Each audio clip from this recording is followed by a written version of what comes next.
الحمد لله وكفى والصلاة والسلام على عباده الذين اصطفى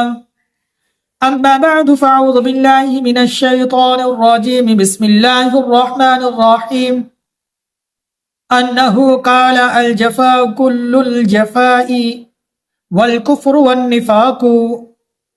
من سمع منادي الله ينادي إلى الصلاة فلا يجيبه صدق اللہ العظیم۔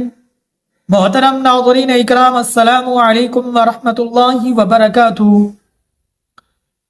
میرے اور آپ کے پیارے آقا مدنی کریم علی نبینا علیہ الصلوۃ والسلام نے ارشاد فرمایا کہ سراسر ظلم ہے، کفر ہے، نفاق ہے اس شخص کا فعل جو اللہ تبارک و تعالی کے منادی یعنی مؤذن کی آواز سن کے نماز کے لیے نہ آئے۔ اب ناظرین اکرام دیکھیں کتنی سخت وعید ہے، کتنی سخت میرے حضور کی ڈانٹ ہے اس حدیث پاک میں۔